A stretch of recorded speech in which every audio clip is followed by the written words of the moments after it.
Magandang araw at gabi sa inyong lahat kung saan man ka na naroon, mga minamahal ko sa ating Panginoong Hesukristo, ang Diyos ng lumang tipan na naging Ama nating lahat, at tinapos ang kordero ng Paskwa bilang hain.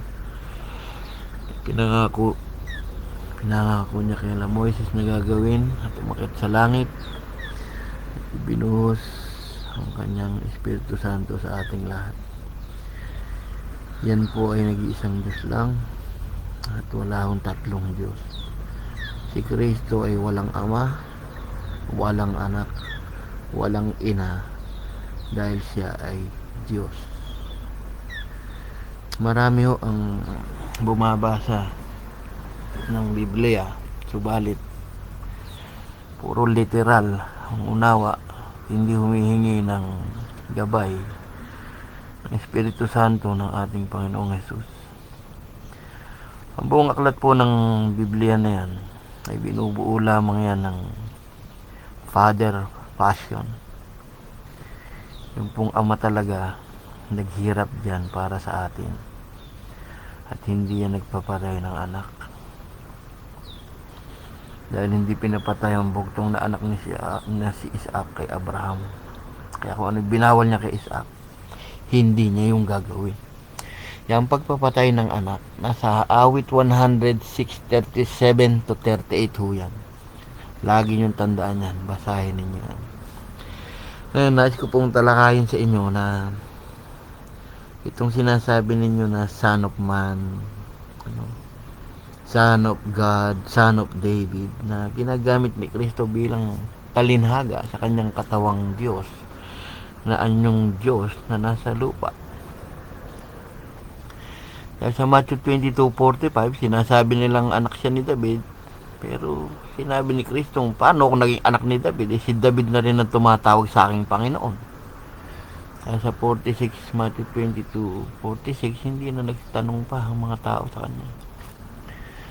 So ngayon, tayo pong mga naririto na nakikinig, nais ko na kung tatalakayin natin din ito, ipalagay nyo na kayo'y nandoon sa time ni Jesus, at kayo yung nakakausap niya ng harap-harapan, at kayo yung nakakarinig ng kanyang salita. Imagine ninyo na siya'y kausap ninyo nung siya'y tao, no? So hindi naman mahirap sigurong gawin yon, dahil meron naman kayong imagination Gaya nyo lang si Barney. Use your imagination, ano? So purihin po ang Panginoong Jesucristo. At sa araw na ito, nais ko pong ibukas ang ating mga isipan sa mga nagsasabing tao lang ang Diyos, na tatatlong talata ang ginagamit ay nakakapang-akay ng mga tao. Ang sinasabing ang tao si Kristo. Sinasabing ako'y taong nagsasaysay sa inyo, at taong namamagitan, mga ginagamit nila. At sabi sa John 1:18, walang taong nakakita sa Diyos, pero nakita ni Kristo. Hindi nila nakita na hindi pala tao'y dumating, dahil walang taong ang nakakita sa Diyos. Dahil kung si Kristo'y tao, sira na yung John 1:18, dahil walang taong nakakita sa Diyos. Di ba? Kaya nga hindi pala tao'y dumating, sinasabi ni Elijah Juan Bautista. So medyo gagawin ko rito, medyo lalagyan ko ng title na English, kahit na bali-baliktad po yung English ko, no? Pagpasensyahan nyo ako, at sinasabi ko nga sa inyo, hindi ako magaling sa English, dahil wala ho sa English ang katalinuhan ng tao. Language lang ho yan. Kaya may payo ko sa mga Pilipino na kung makakarinig kayo ng mga wrong grammar, huwag niyong nilalait yung Pilipino. Yan ay hindi naman nating wika. Oo nga, kailangan nating unawain ng English, pero huwag kayong nagyayabang na magaling kayo sa English, dahil wala sa English ang katalinuhan ng tao. May English ka nga, wala ka naman reading comprehension, ano? So English wika lang yan Kaya hindi sa English nakikita ang katalinuhan ng tao. Tandaan ninyo yan. Kaya yung mga Englishero dyan, huwag nyong laitin yung mga taong nakikita nyong may wrong grammar. Dahil sa ibang bansa, kahit na wrong grammar, Okay lang sa kanila eh. Kaya nga lang mga Pilipino ang sobrang aarte, no? So, kung may makita kayong wrong grammar ko, hayaan nyo na yun. Dahil sinasabi ko na, pinapauna sa inyo na hindi ako magaling sa English. At naiintindihan ko yung English dahil may dictionary dyan. Pero, pag nagko-compose na English, aminin na sira ako sa English, nosebleed ako dyan. Medyo, ginawa ko rito, may title na English ng konti sa taas, pero Tagalog ang explanation para siguro naman may maakay na konting foreigner at sila na magkalat magpa-translate nito sa English. So ngayon po, no, the Son of Man, literal nga ba ito? So let us compare the Son of Man, si Jesus, to human being, no? Ikumpara nga natin ang Panginoong Jesus sa normal na tao. Okay, sa mga talatang sumusunod,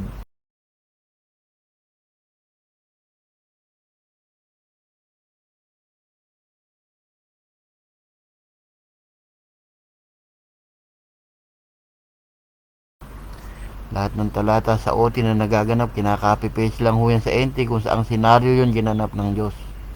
Mapapansin nyo yan. Jeremiah 31:15, umiyak si Raquel, naging Matthew 2:17-18, mga ganon. Kami mayroong lalong panatag na salita ng hula na mabuti yung ginagawa ko ito inyong sinusundan na gaya na isang ilawang lumiliwanag sa isang dakong madilim hanggang sa pagbubukang liwayway. At ang tala sa umaga ay sumila sa inyong mga puso. Revelation 22:16 yan. Anghel ni Jesus yan. Sinugo sa Revelation at siya yung tala sa umaga. Higit sa lahat, tandaan ninyo na walang makapagpapaliwanag na alimang hula sa kasulatan sa bisa ng kanyang sariling kakayahan, sapagkat hindi nagmula sa kalooban ng taong hula ng mga propeta. Ito galing sa Diyos at pinahayag ng mga taong kinasya ng Espiritu Santo. So gusto ko kayong bigyan ng sample. Ito yung sinasabi ko sa inyo na kung saan ginanap ng Diyos yan. Psalm 78:2, I will open my mouth in parable. I will utter dark saying of old. Ano? Sabi sa Psalm 78:2. Ngayon, nung ginanap ni Kristo yan, ating Panginoong Jesus, that it might be fulfilled which was spoken by the prophet. All these things spake Jesus unto multitude in parables. And with that parable spake he not unto them. Well, hindi siya nagsasalita sa kanila kung walang nakasalingit na parables o talinhaga sa kanyang mga binibitawang salita. That it might be fulfilled nang sa gayon natupad ang sinasabi nung kasulatan. Ano? Ayan, dyan yung kinaka-copy paste. Yung Psalm 78:2 naging Matthew 13:35. Why he used parables? And the disciple came and said unto him, Why speakest thou unto them in parables? He answered and said unto them, Because it is given unto you to know the mystery of the kingdom of heaven, but to them it is not given. So meron talagang mga taong hindi makakaunawa at binubulag nila yung sarili nila. Binubulag din sila nung kaaway. Kaya nga nais ko bigyan ng pansin ngayon ng Son of Man, ano? Tumanggi ang Panginoong Jesus na manalangin sa Ama sa Judgment Day at magpapakilala siyang Ama. Ito na ang oras na makilala niyo ating Panginoong Jesus dahil madami na nagtatago sa inyo ng katotohanan kung sino talagang ating Amang Jesus. Tingnan ninyo sa John 16:25-26. Sinalita ko sa inyo mga bagay nito sa malalabong pananalita. Parables yan. Darating ang oras na hindi ko nakipagsasalitaan sa malalabong pananalita, kundi maliwanag na ito sa inyo isasaysayin ko ang tungkol sa Ama. Maliwanag, isinaysay ng Espiritu Santo ng Panginoong Jesus ang tungkol sa Kanya. Kaya nga siya si Father Jesus Nazareno nung araw. Ano? Sa araw na yon, judgment day, magsisihingi kayo sa aking pangalan. Aking lang. Hindi ko sinabing aming pangalan. Sa inyo'y hindi ko sinasabi na kayo'y idadalangin ko sa Ama. Ito nyo? Hindi niya sinasabi sa inyo na idadalangin niya kayo sa Ama. Tumatanggi siyang magdasal sa Diyos. Bakit? May tao bang tumatangging magdasal sa Diyos? Tandaan nyo, hihingi kayo sa aking pangalan, sabi niya. At ito sa inyo hindi ko sinasabi na kayo idadalangin ko sa Ama. Kasi pag sinabi niya, sana sinasabi ko sa inyo, dadalhin ko sa Ama. Sinabi niya nga, hindi ko sinasabi sa inyo, no? Na kayo dadalhin ko sa Ama. So, the Son of Man forgives sin. Kayong mga tao, nakakapagpatawad ba kayo ng kasalanan? Na, dito lang sa lupa, pero ito yung kasalanan sa langit.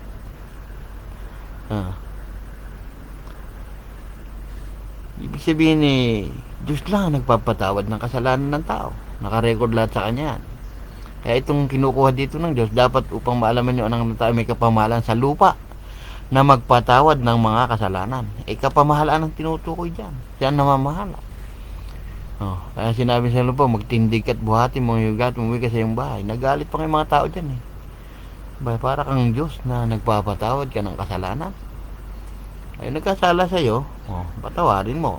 Pwede yun. Pero itong kay Jesus kasi, around the world to buong mundo to na kaliligtas to ng tao. Yun ang topic dito.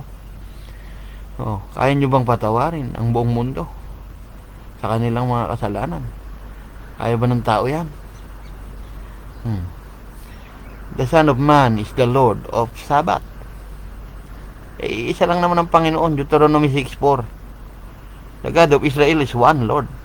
Kaya nga Deuteronomy 10:17, Lord of Lords, yung Yahweh, Jehovah doon sa OT, sinasabi nyo. Pero yung Lord of Lords, wala nang title yung ama nyo sa NT. Lahat ng Lord of Lords na kay Kristo.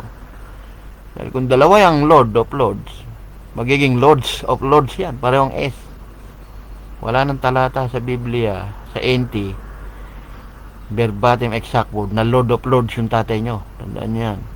Ang 1 Timothy 6:14-16, si Jesus din yan. Kahit basahin nyo sa verse 14. Tatalakayin ko yan minsan para makita nyo. Sapagkat ang anak ng tao ay Panginoon ng Sabat. Kaya siya nagpapagaling sa Sabat. Siya na nga ang sa tingin ng mga tao sumira ng Sabat. Dahil bawal magtrabaho noon at papatayin. Pero maraming ginagawa ang Panginoon sa Sabat na against doon sa rules ng Old Testament. Hindi niya sinisira. Diyos yan The Son of Man is the Lord of Sabbath. Luke 6:5. Sinabi sa kanila, anak ng tao, Panginoon ng Sabat. Kung tao ka, si Jesus, ikumpara sa tao, kayo bang mga tao, Panginoon ba kayo ng Sabat? Ba't sinasabi yung tao lang si Jesus?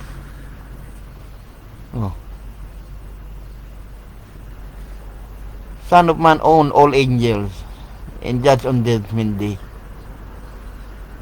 Siya pala may-ari ng lahat ng anghel tapos mag-judge sa judgment day.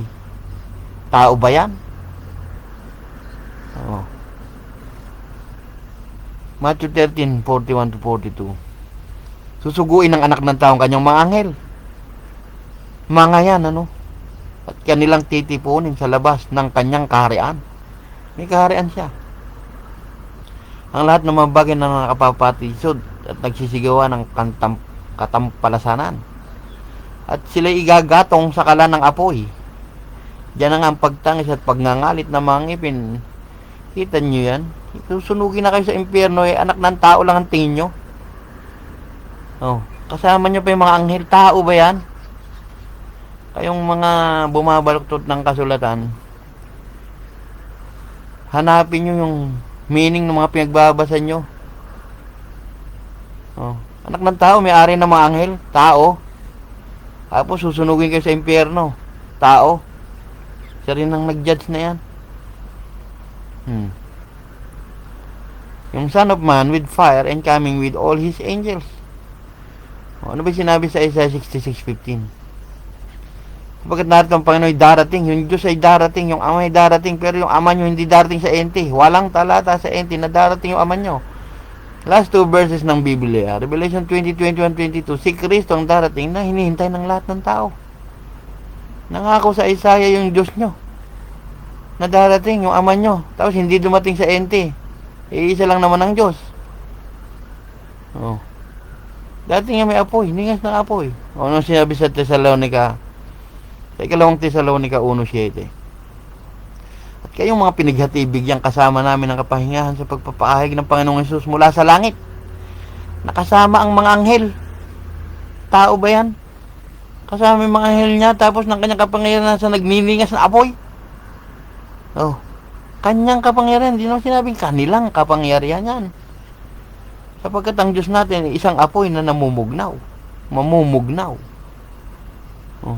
Ibig sabihin, karakteristik yan. Hindi sinabing ang Diyos natin ay apoy. Kaya niyang gumawa ng apoy. Kaya nga sinabi rito, tutupukin kayo, gagatong kayo sa kalan ng apoy. Ayan, no? Oh. Magangalit talaga ipin nyo. Nasa Luke 16 na yan. Yung mayaman si Lazaro, nagngangalit na ipin nung nandun sa impyerno. Pinadidikit nga yung tubig, Lazaro, dikit mo naman yung tubig sa dila ko. At ako'y pasumpaso na rito. O, tapos tao yan. Sinasabi niya, tao lang, dumating yan, anak ni Maria. Anak daw ng Diyos. Nagkakaanak ba yung Diyos? Dalawa na Diyos. Sinisira niyo yung Biblia.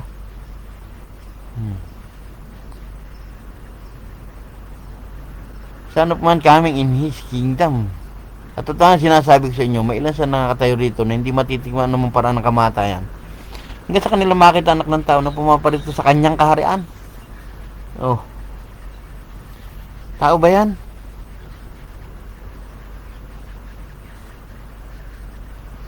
Ba't alam niya na may mga tao dito na hindi matitikman yung kamatayan? Diyos yan eh. Oh, son of man, nagtatransfiguration. Oh, pagkaram na sinama na si Pedro Santiago. Oh, alam niyo na, post niyo na lang, basahin niyo. Nagbagong anyo si Jesus sa harap nila. Oh, nakita si Moses at si Elijah. Oh, habang sila nagsisibaba mula sa bundok, inuutos sa kanila Jesus nagsabi, huwag niyo sabihin kanino mang taong pangitain. Hanggang sa ang anak ng tao ibangon sa mga patay. Oh, siya rin bumangon sa sarili niya. John 2:19 to 22. Doon sa previous kong video, basahin niyo yun. Gibayin niyo yung templo to, tatay ko 3 araw. Sinabi niya katawan niya. At naalala naman agad sa 22, yung sinabi niya, no, magbangon siya sa mga patay. Oh. Kung si Kristo tao, nagbabagong anyo niya, umiilaw ang muka, kalwalhatian niyo na nakita ni Moses at Elijah, kasama pa yan sila Pedro, Santiago at Juan. Tao ba yan?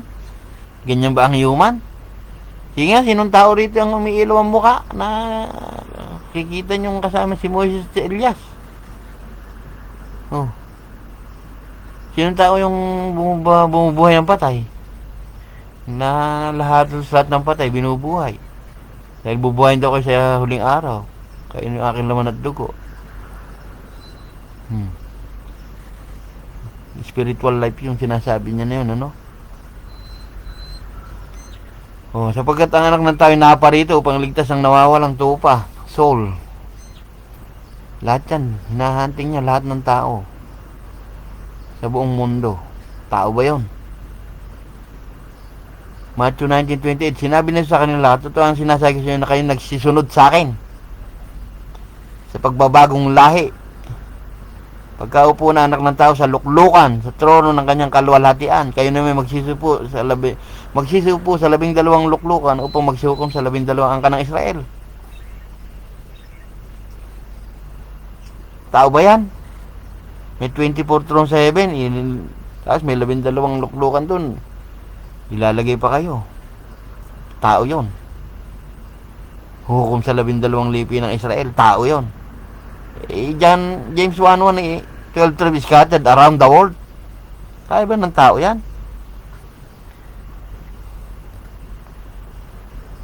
Sa ano man, redeem of the world. Ganun din naman ng tao, hindi na parito upang paglingkuran, kundi upang magbigay ang kanyang buhay na pangtubo sa marami. Pangtubo sa marami tao. Ganun ba yan?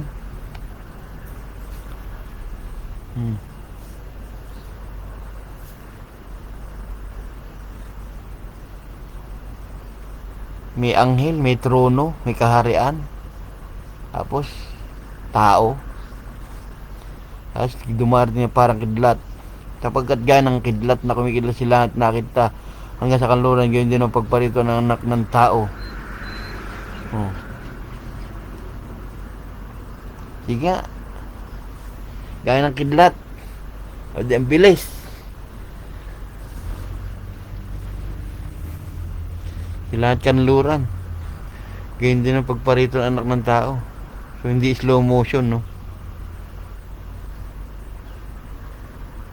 tao. Tao lang siya sa inyo. Kung magkagayo lilitaw ang tanda na anak ng tao sa langit, kung magkagayo magsisitaghuin lahat ng angkan sa lupa, at makakita nila anak ng tao na paritong sumasalapab ng langit na may kapangyarihan at dakilang kaluwalhatian.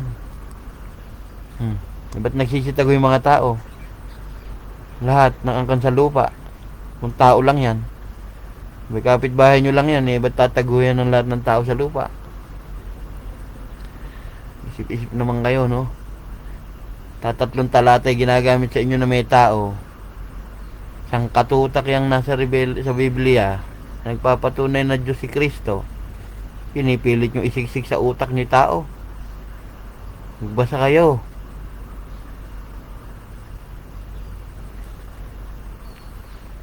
Kung magkayo makikita anak ng tao na paritong nasa alapap na may dakilang kapangyarihan at kaluwalhatian, nasa Revelation 1:7-8 yan. Kahit basahin nyo rin yun. Son of man coming, Noah's Ark Part 2, but fire. Kung paano mga araw ni Noah, gayon din naman ang pagparito anak ng tao. Dinaya nyo yung 24:36 na ama lang nakakaalam ng pagdating, hindi alam na anak. Pero hindi nyo tinuloy sa 37 na yung anak ng tao, si Kristo din yan darating. Dahil yung pagiging tao ni Kristo, hanggang dyan lang yan sa napako sa krus. At itigis ang kanyang dugo. Pero nung nabuhay na maguli yan, hindi naman nawawala pagkaaman yan Dahil nung tao si Kristo, alam niya siya rin yung ama. Kaya nga pinipilit niya, i-boomerang sa sarili niya lahat ng sinasabi niya patungkol sa ama. Tagal mo na akong kasama Felipe, nahanap mo pa yung ama. Ako may isa, sinabi niya na gano'n. John 8:24-25, mamamatay lang kayo sa inyong kasalanan pag di nyo nakilala ako siya. Sino ba talaga? Siya rin, yung pinangangaral ko sa inyo. Sabi sa John 8:24-26, nakita ni Abraham pa nga ang aking pagdating. Bakit kung ano-anong talata ang iniisip ninyo, hindi nyo ihanapin yung pagiging Diyos ni Kristo? Pinipilit nyong baluktutin ng aral, pero hindi nyo naman mabaluktot. Binabaluktot nyo dahil sa sarili nyong paghahangad na makapangloko ng mga tao. Sinabi ng habag ang ibig ko hindi hain, mapahal nagbibigay kaysa tumatanggap. Yung kakainin na ng mga tao, mga member nyo naghihirap, kayo nagpapakasasa.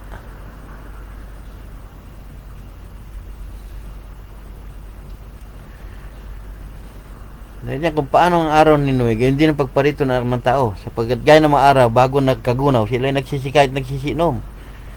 Nag-aasawa at pinag-aasawa hanggang saan ang pumasok sa daong. Hindi nila nalaman hanggang sa dumating pagkagunaw. Sila tinangan ng lahat. Gayon din naman pagparito ng anak ng tao.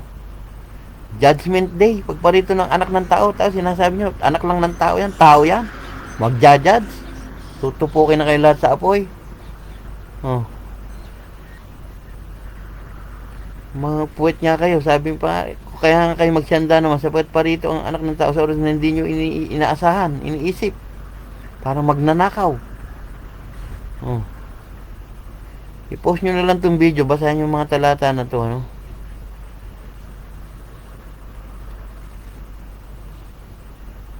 Sinasabi nyo, ama darating, hindi alam ng anak, isa naman pala darating, tapos sasabihin nyo, uutusan, hindi alam niya rin. Paano nangyaring inutusan? Wala namang sa Biblia ang sinasabing uutusan ng anak. Hindi ginagawa yung dalawa yung Diyos nyo talaga. Sinisira nyo yung Biblia. Walang dalawang Diyos ang Biblia, Kaya nga nagpapapatay sa Deuteronomy 16:18 yung sila Moses. Masahin chapter 16 at 18 ng Deuteronomy. Nagpapapatay sila nagpapakilala ng ibang Diyos. Kaya nga si Saulo Pablo na nananalig na sa kasulatan ni Moses, nag-aral pa yung kay Gamaliel, nagalit. Pinagpapapatay yung mga Kristiyano. Dahil bawal yun sa kanila. Pero binulag siya ni Jesus. At nabalimbing yung aral niya. Jesus, Panginoong Jesucristo na itinuro niya. Nakapagsulat ng 14 na aklat dyan. Yung 14 na aklat ni Pablo, pinangungontra nyo sa Diyos na tumawag sa kanya.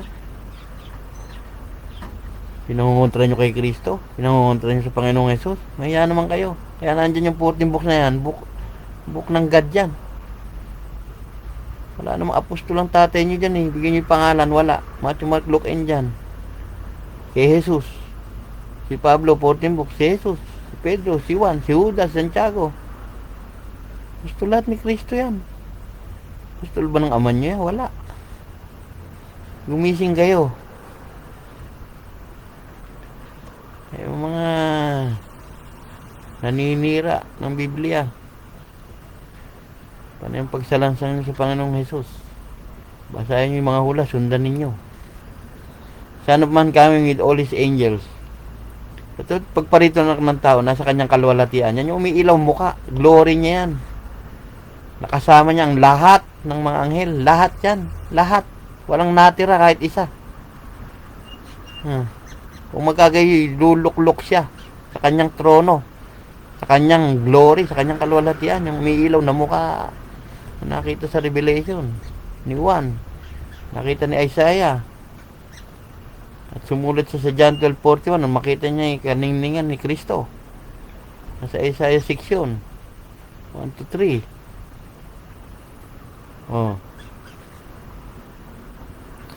Isipin nyo, tao ba yan kasama lahat ng anghel niya? Walang natira sa langit kasi upo siya sa trono niya. Tao yan, diba? Mga hiya naman kayo, no? Matthew 16:27, sapagkat ang anak ng tao ay paritong nasa kalwalatian ng kanyang ama. Siya naman talaga yung ama na yan, nakasama ang kanyang mga anghel. Kalwalatian ng kanyang ama, kasi nga tao siya nun. Umakit sa langit, yan yung naging ama. Tingnan nyo, patutunayan ko, kasama ang kanyang mga anghel. Sinabi bang yung ama kasama nyo yung mga anghel, dalawa sila? Hindi. Pero si Kristo ang darating, nakasama ang lahat ng anghel, ayan. At siya lang yan. Saka sa Revelation 4, tingnan nyo. Sa espiritu ko natin, may isang luklukan nakalagay sa langit. Sa ibabaw ng luklukan may isang nakaupo. Sapagkat si Kristo, yung kordero, nasa gitna yan ng trono, ay magiging pastol nila at sila ipapatulugan sa mga bukal ng tubig ng buhay. Si Kristo din yung tubig ng buhay na hiningin ng babae dun sa babaeng Samaritana. Sinasabi ni Kristo, kung kilala mo lang kung sino itong hinihinga mo ng tubig, sa akin ka pahihingi, sinabi niya. At papahirin Diyos ang bawat luha sa kanilang mga mata. Nakahula rin niyang si Yahweh yang magpapahid ng luha sa mata na yan.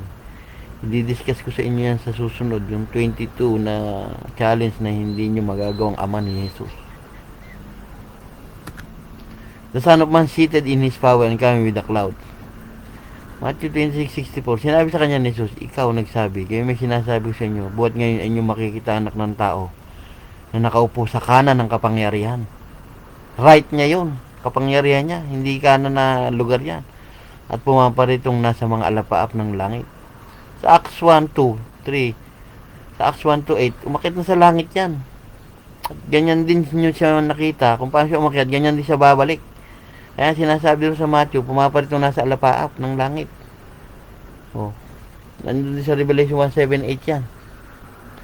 Pag nakita niyo si Kristo, yung mga nangagsiulos, hindi yung sumibat sa tagiliran, mga nangagsiulos, ibig sabihin, kayong mga umuulos ngayon, kayong mga nagsasalangsang sa Kanya, kayo yung lahat yan, pinutukoy doon. Kaya nga mga nangagsiulos yun, isa lang sumibat kay Jesus, no? Makikita nyo sa John 1:20, Judas 1:24-25, kung sino mang sinasabing nagsisiulos doon. Son of Man is placed before his name. Gaano pa kaya makita yung makita anak ng tao sa dati niyang kinaroroonan? Dati na siyang tagalangit.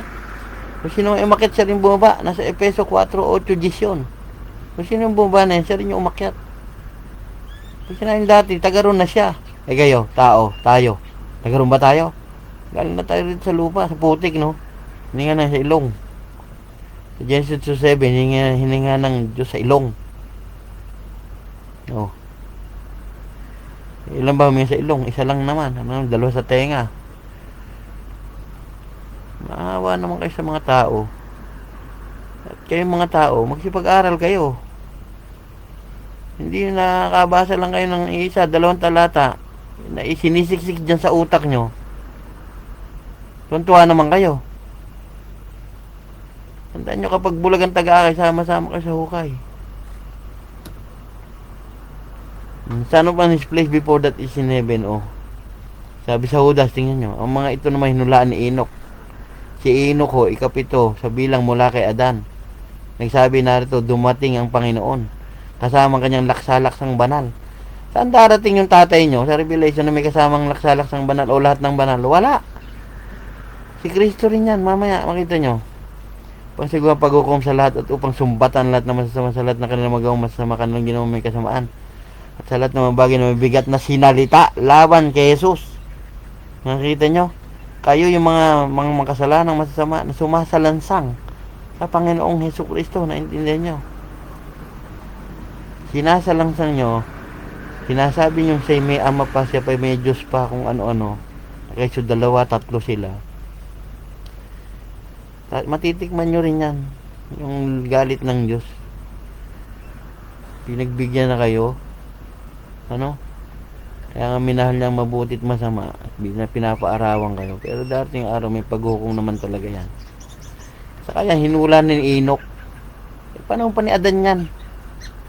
Si Enoch yan yung hindi namatay. Nakit lang sa langit yan. O ngayon, tingnan nyo, anong sabi? Darating kasama laksalaksang banal. Si Kristo nga lahat ng banal Kasi pag sinabi nila Pablo na Diyos at Ama nila si Kristo. Dahil mag-1,000 man inyong guro, isa lang inyong Ama sa langit. At naging anak ko kayo sa panampalataya kay Kristo.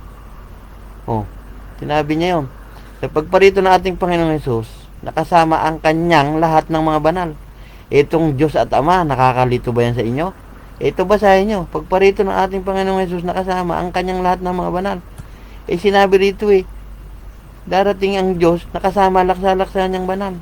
Ito rin yan At ang isa pa rito, patandaan nyo, pag sinabi Diyos at Ama ni Pablo, si Pablo sumulat ng Thessalonica, Diyos at Ama niyan, si Kristo. Wala na ba nakilalang Diyos yan Hoy, gimising kayo. May nakilala bang ibang Diyos si Pablo? Na tumawag sa kanya? At nagpalit siya ng pamumuhay niya. Sa Galatia 1:12-13. Kung paano sa dati kong pamumuhay, inusig ko ang iglesia ng Diyos. Kaya ang inusig niya, iglesia ni Kristo. Ng Diyos, hindi tao. Kaya magbasa kayo, aralin nyo. Tingnan nyo. Summary, let us compare to human. Tumangging manalangin. Ikaw na tao, makakatanggi kang panalangin. Mapapatawad mo lahat ng tao sa mundo. Ikaw na tao, mapapatawad mo. Ikaw na tao, Diyos ka ba ng Sabat? Ikaw na tao, may ari ka ba ng anghel? Ikaw mag-judge sa Judgment Day? Ikaw na tao, may kasama kang apoy na tutupok, kasama pa yung mga anghel mo? Ikaw na tao, human being, Tayo bang tao, may trono at may kingdom sa heaven? Tayo bang tao ay nagtatransfiguration na yan? Tayo ba ay redeemer of the world? Na coming in the cloud? Tutupok ng apoy na parang Noah's Ark Part 2, but fire. Dumating ka sa mga banal niya. Tao yan? Nakaupo sa gitna ng trono, tao. Tapos is originally from heaven, sa dati niyang kinaroroonan. Tao ba yan? Mahiya naman kayo, At kayo naman nagpapadami kaysa 2 Diyos. Hoy, mahiya kayo. Walang 2 Diyos o 3 Diyos ang Biblia, Deuteronomy 6:4. O God of Israel is one Lord. Sabi sana 3 Lords yun Tandaan nyo, if you shall ask anything in my name, I will do it. My and I is singular lang yan. Kinanya ni Jesus yan. Dapat din niya sinasabi yan. Dapat yan, our name and we will do it. Dapat may ganyan. Sinungaling siya.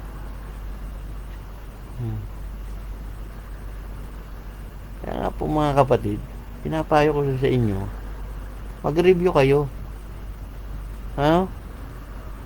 Yung mga naninira sa Father Passion, hindi ho totoo lahat yan. Kayo na mag-analyze. Talaga ang Biblia ay if God incarnate in Christ, He suffered. Dahil if God incarnate in Christ at iba yung nasaktan, dalawa Diyos nyo, dalawa Espiritu niya. Hindi na yung dumating na Diyos, tandaan nyo. Dahil isang Espiritu ng Diyos. Hindi nyo pwedeng baguhin nyo na itong panahon na ito magiging anak ka, itong panahon magiging ano ka. Isang Espiritu lang yun ng Father. Ang isang Espiritu ng Father, kahit na ano gawin yan, Father pa rin yun. Espiritu niya yun eh. Oh.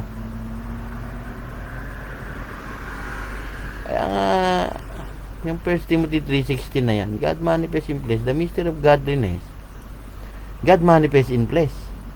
Justified ng Spirit, ang kalapati, yung sinabi niya kay Juan na darating sa kanya, seen by angel, preach unto Gentiles. Mahiya naman kayo, may iba ba bang ipinreach sa hintil ngayon? Uy, sigihin kayo. Kaya kayo nagkakagulong mga nasa Bible eh. Kanya-kanya kayo ng promo. Dahil gusto nyo pera eh. Pera is the root of all evil. Kung kayong may pera sa reliyon, bigyan nyo yung mga member nyo nang walang naghihirap. Oh, pakainin nyo sila lahat. Hindi yung pakainin na lang nila, huhututin nyo pa. Dahil sa sarili nyong maitim na balak. Kayo magpakasasa at sila ay nakatunganga. Hindi kumuha ng ikapo si Abraham sa Diyos. Tandaan niyo yan. Kaya sinabi niya na ayokong kumuha niya. Ayokong sabihin mo kung yumaman dyan. Nung nagbigay siya kay Melchizedek. Kaya sana mga kapatid, huwag niyo mahalin ng pera. Dahil yung root of all evil. Kaya mga nagpapayaman ng reliyon, binigyan na kayo ng halimbawa sa Luke 16 ni Jesus, ang mayaman at si Lazaro. Tingnan nyo na may mga member nyo. Dapat dyan, walang naghihirap na member. Dahil yan ang ginagawa nila Pedro. Ibebenta sila ari-arian dahil para walang member na naghihirap at hindi makakain. Tandaan nyo yan.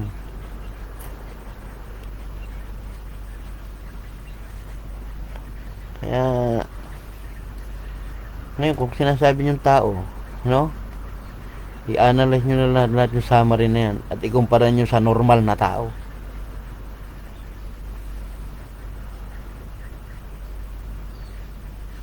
Kaya minsan huwag kayong maging literal masyado. Masyado kayo naloloko eh. Hingin nyo yung kalooban ng Panginoong Hesukristo, yung history ng mundo.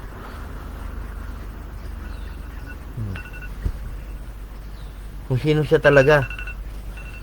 Dahil kung si Kristo ay hindi Diyos, tandaan ninyo, at hindi nagpakilalang Diyos, wala na hong debate ngayon, wala nang kaguluhan sa mundo. Diyos na lang ni Moises. Eh siya rin naman yun. Kaya nga may prophecy. Nasa Psalm 47 yun, 407. Dating ako sa balumbo ng mga aklat, na sa Hebrew 10:7, dumating si Kristo sa balumbo ng mga aklat. Sabihin, puro prophecy yun, naka-scroll.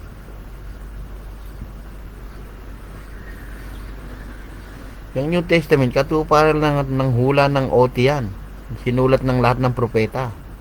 Sinundan ho yan, sinundan. Kaya tingnan nyo yung mga post ko, yung mga puro prophetic book ang Biblia. Dahil iisang aklat lang ho yan. Sundan nyo rin yung Wheel of Prophecy na ginawa ko dyan sa aking video. Okay, makita nyo na ang Panginoong Hesukristo ay ginagamitan ho kayo ng talinhaga. Hindi kayo nililiteral ng Diyos. Dahil sinabi niya yan. At tinupad niya yan na I will open my mouth in parables and He speaks not unto them.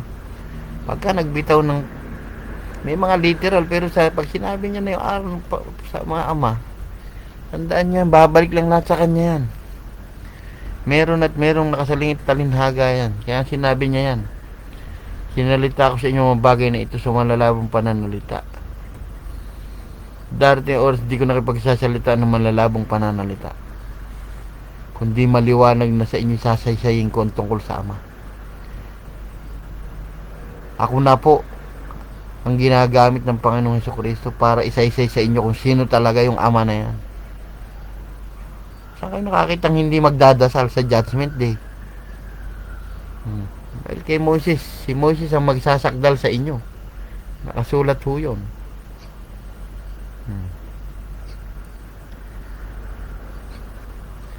Kaya po rin po ang ating Panginoong Hesukristo, nawa ay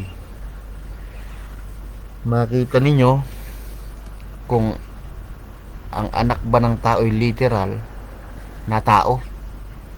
Ano ba yung karakteristik at katangian niya? Ayan o, tutukan nyo na lang itong mga samarin na to. So yung mga nagsasabi sa inyong tao ang Panginoong Hesukristo, pakita nyo lahat yan at ikumpara nyo sa sarili nila. Kung katangian nga ba ng tao lahat yan. Muli po mga kapatid, maraming salamat sa inyong pagsubaybay at pakikinig. Ulit ko po, sinabi ng Panginoong Hesukristo, kaya hindi pa kayo tumatawag sa Kanya. Pag kayo nanalangin, sabihin po ninyo sa ating iisang Ama, ang ating Amang Jesus. Sinabi niya ho yan, if you shall ask anything in my name, I will do it. Kaya sabi niya, hindi pa kayo nakakapanalangin sa Kanya. Kasi sinasabi niya, ito pong aming samot dalangin sa pangalan ni Jesus. May on behalf pa kayo ng Ama nyo na hindi nyo naman kilala. Tumbukin po nyo yung dasal nyo. Ito po ang aking sinasamot dinadalangin sa iyong pangalang Jesus kamo. At nang dinggin kayo ng Panginoon. Ibigay nyo hulat sa Kanya ang papuri at pasalamat pagdakila. Nasa Judas 1:25 ho yan.